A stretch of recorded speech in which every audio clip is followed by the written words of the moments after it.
चलो भाई, enough of show off, अब काम की बात कर लेते हैं। अब काम की बात यहां पर यह है कि स्पेशली इंडिया के जो बच्चे हैं, जो यूथ है, जो टीनेजर्स हैं, प्रोटीन को भगवान बनाकर डेफिशिएंसीज को इनवाइट मत करो मेरे दोस्त। सो आज की वीडियो उन सब के लिए जिनको लगता है प्रोटीन के बिना उनकी जिंदगी झंड है। प्रोटीन ही चाहिए भाई, मसल बिल्ड करने के लिए प्रोटीन ही चाहिए, जीने के लिए प्रोटीन भगवान है भाई। प्रोटीन को भगवान बना के ना डेफिशिएंसीज को इनवाइट मत करो। प्रोटीन तुम्हारा वो वाला टेम्परेरी दोस्त है जो तुम्हें बेनिफिट्स देगा टेम्परेरी पीरियड के लिए with a lot of side effects. नहीं, क्या लगा था कि मैंने क्लिक बेट के लिए टाइटल लिख दिया? No, I am gonna prove this to you that protein, high protein diet is stupid AF अगर आप उसे फॉरएवर के लिए करते हो। क्या आप वो बंदे हो जो हमेशा 200 ग्राम से ऊपर प्रोटीन खाता है in order to just maintain the muscle tissue and build new muscle tissue and keep on getting bigger and bigger and bigger? Surely if you are on HGH और अगर तुम स्टेरॉइड की दुकान हो तो हाई प्रोटीन डाइट तो तुम्हें रखनी ही पड़ेगी क्योंकि तुम्हारा एमपीएस हमेशा एलिवेटेड ही रहता है। अब एमपीएस होता क्या है? Muscle protein synthesis. आपने जो भी खाना खाया है उसमें से जितना प्रोटीन आपकी बॉडी अब्सॉर्ब करेगी एक्चुअली में उसे मसल प्रोटीन सिंथेसिस कहते हैं।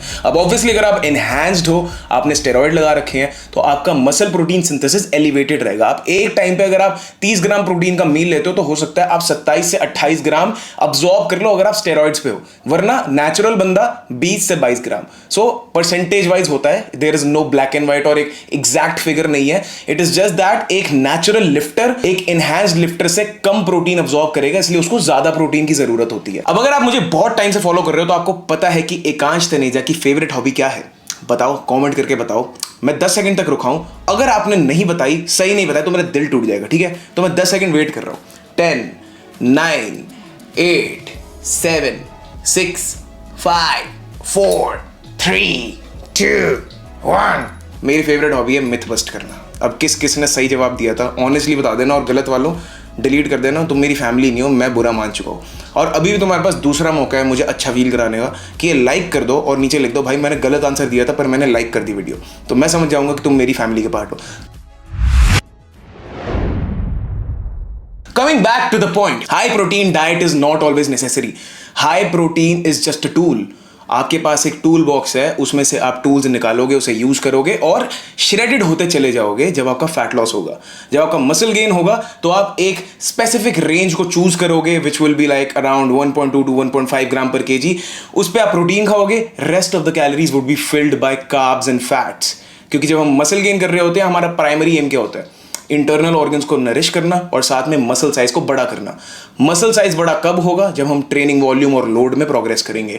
ट्रेनिंग वॉल्यूम का मतलब होता है कि हमने कितने टोटल सेट मारे हैं पर मसल ग्रुप एक हफ्ते में, और ट्रेनिंग लोड का मतलब होता है कितना मैकेनिकल टेंशन हमारी मसल ने एक्सपीरियंस करी है। मैकेनिकल टेंशन अगर नहीं पता क्या है तो मेरी यहां पर मैं डाल दूंगा, ऊपर अटैच कर दूंगा वीडियो, ये देख लेना ताकि आपको पता लग जाए कि मैकेनिकल टेंशन क्या है। अब फॉर एग्जांपल हम फैट लॉस का केस डिस्कस कर लेते हैं, तो मसल गेन का सबको ही पता है। अब फैट लॉस जब भी शुरू करते हैं तो सबको लगता है कि भाई day 1 of the fat loss से मेरे मसल प्रोटीन सिंथेसिस गिरना शुरू हो गया और मेरा मसल लॉस होना स्टार्ट हो गया, तो मैं बस प्रोटीन को पे लूं।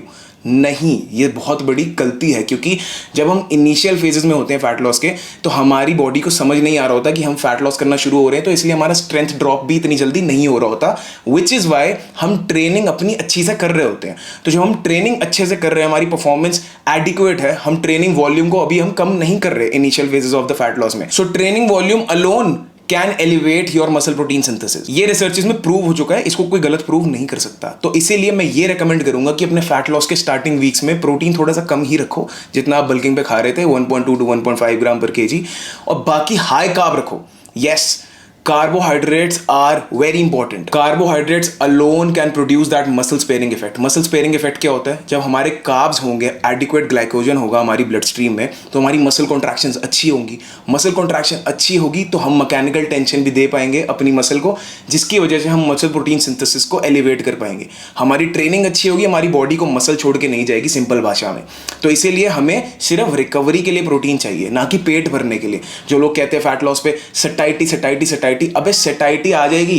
सेटाइटी कॉम्प्लेक्स कार्ब्स से भी आती है, सेटाइटी फैट से भी आती है। सेटाइटी सिर्फ प्रोटीन से नहीं आती, सेटाइटी आती है एक बैलेंस डाइट से। अब जिसको सेटाइटी का मतलब नहीं पता, उसका मतलब सैटिस्फैक्शन, कि आपका पेट भर जाना, कि भाई मजा आ जाना, कि भाई मजा नहीं आ जाना, कि मतलब कि बस और मैं नहीं खा सकता, अब मैं थोड़े टाइम के लिए रह सकता हूँ इस डाइट पे जिसपे मैं सिर्फ चिकन अंडे खा रहा हूँ, क्योंकि ये तो हाई प्रोटीन डाइट है, इससे मेरा पेट भरा रहेगा, इसमें मैं भुखमरी वाला एक मरीज जैसा फील नहीं कर रहा। तो वो आपको एक अच्छी बैलेंस डाइट में मिल जाएगा जिसके अंदर एडिक्वेट अमाउंट ऑफ फाइबर है, गुड फैट्स है, प्रोटीन है नॉर्मल।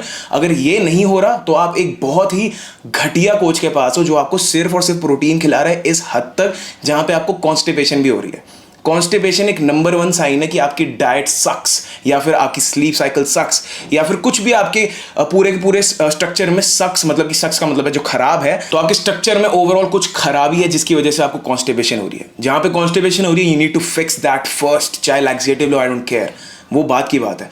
अब हाई प्रोटीन डाइट कब लेनी चाहिए मैं बताता हूं। अब फॉर एग्जाम्पल आपको 7 to 8 वीक्स हो गए अपने एग्रेसिव फैट लॉस में, वहां पे आप अपने कार्ब्स को कम करते करते करते करते इस पॉइंट पे आ गए जहां पे आपकी कैलोरीज बहुत ही कम है। अब आपने कार्ब्स को पूरा घेर दिया है, अब आपको कोई फीलिंग भी नहीं आ रही परफॉर्म करने की, आपका ट्रेनिंग वॉल्यूम भी डिक्लाइन हो रहा है, आप जितने सेट्स मार रहे थे उतने नहीं मार पा रहे, जितना लोड उठा रहे थे उतना नहीं उठा पा रहे, तो इसका मतलब क्या है कि परफॉर्मेंस डिक्लाइन हो रही है। अब परफॉर्मेंस जब डिक्लाइन होगी तो आपका मसल प्रोटीन सिंथेसिस भी डिक्लाइन होगा, क्योंकि आपकी परफॉर्मेंस से आप मसल प्रोटीन सिंथेसिस को एलिवेट कर रहे थे।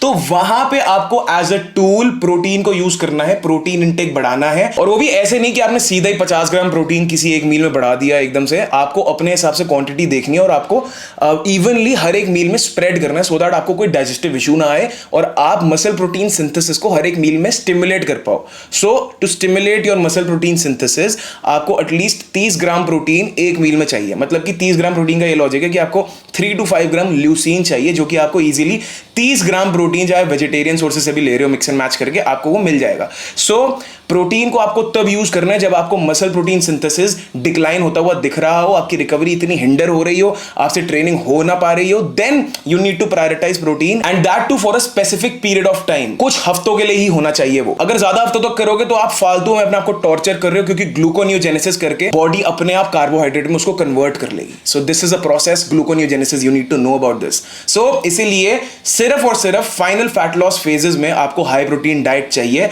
अगर आप उसके अलावा पूरे साल सिर्फ हाई प्रोटीन डाइट रहते हो तो इसका मतलब आपको बहुत सारी डेफिशिएंसीज होने वाली हैं और आप सिर्फ मल्टीविटामिन के सप्लीमेंट्स पे ही जियोगे, which is not the most optimal way to live a healthy life. So to live a balanced lifestyle, you need carbohydrates. Carbohydrates are not poison. Protein भी पॉइजन नहीं है, कार्बोहाइड्रेट्स भी पॉइजन नहीं है, हर एक चीज इंपॉर्टेंट है। अगर जो भी आपको बंदा कहता है, क्योंकि ये तो थ्योरीज में प्रूव हो चुका है ऑलरेडी, यस आई एग्री कि carbs are not essential to survive, आप प्रोटीन पे सर्वाइव कर सकते हो, then why are we eating carbs? भाई ऐसे जीने के लिए तो घर भी नहीं चाहिए, जाके सड़क पे सो जाना। फिर बेसिक सर्वाइवल के लिए ही जी रहे हो तो ऋषि मुनि बन जाओ, जंगल में जाके रह लो, यहाँ पे शहर में इतनी लग्जरी में क्यों रह रहे हो? तो इसलिए ये कार्ब्स को ना खाकर क्या जस्टिफिकेशन देना चाह रहे हो, क्या प्रूव करना चाह रहे हो, मुझे नहीं पता। सर्वाइवल के लिए कुछ भी जरूरी नहीं है, पर एक अच्छी लाइफ के लिए you need a balance. So have a balance, eat everything and just use high protein diet when required. हमेशा हाई प्रोटीन डाइट पे मत रहो। This would be my final take. If you got any doubts please put them in the comment box below. और अगर आप transform होना चाहते हो विदाउट अ कोच, अपने आप को एजुकेट करके, click the first link in my description box, transform without a coach, उसके आगे आपको लिंक है। सब कुछ पढ़ना अच्छे से and then if you wish to enroll you can. I see you in my next video guys. Until then keep flexing, keep growing और मिथ्स के चक्करों में मत पड़ो। सारे अनएजुकेटेड बंदों की दुकानें बंद करने का टाइम अब आ चुका है। Bye guys, I love you all.